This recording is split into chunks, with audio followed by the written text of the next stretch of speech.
Hey guys, it's Chase, and the grade level I chose was 8th grade and American history. The book I chose was The American Journey, and I chose for my vocabulary, I chose the Vocabulary Overview Guide. So I guess a little bit of description. This is more of the book description. It says, a vocabulary overview guide is a graphic organizer that includes a meaningful clue in addition to rich contextual information. This strategy conditions students to sensitive Tier 2 words and Tier 3 words. And the strategy also provides a system for studying words so students can retain their meaning over time.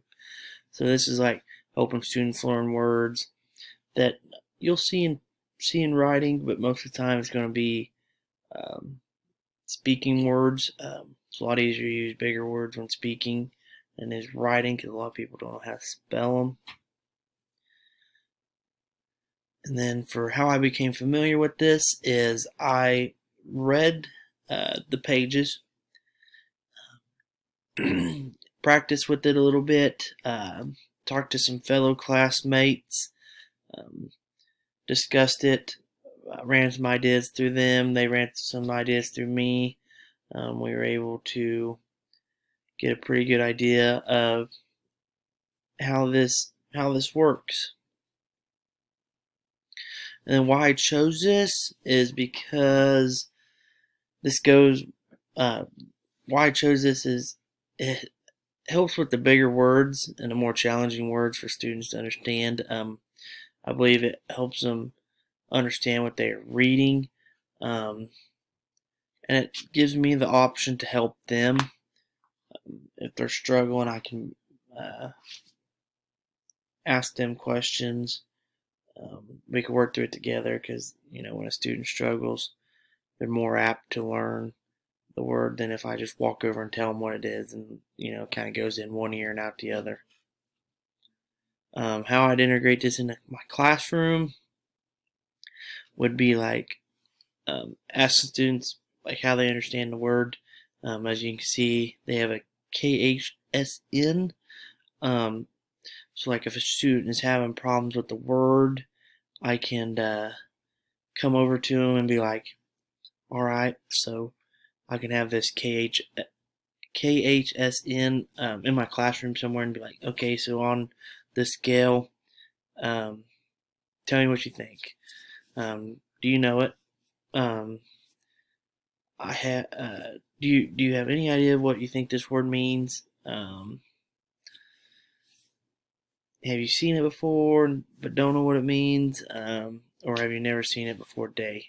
So it kind of gives me an idea of where they're at and gives me the option to help them, but not just give them the definition. And then once we've kind of struggled through trying to figure out the meaning and getting the meaning, um, I can have them reread like that sentence or that paragraph of a sentence or paragraph and have them now that they understand what they're reading, and it'll help them uh, put that in their memory bank so if they ever see it again, and then I can have them explain it in their own words. And I think this would be good for when, like, if students are reading, and I know there's big words that a lot of them aren't going to know.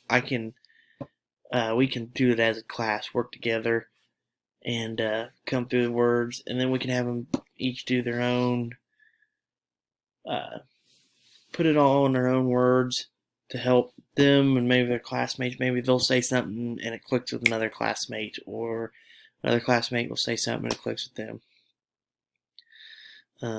How I believe this will help, I just kind of explained that. I think it'll help expand their knowledge of new words. If they ever read across the future, maybe they will remember it and be like, "Oh yeah, I learned this in 8th grade," and Mr. Ratzel's class.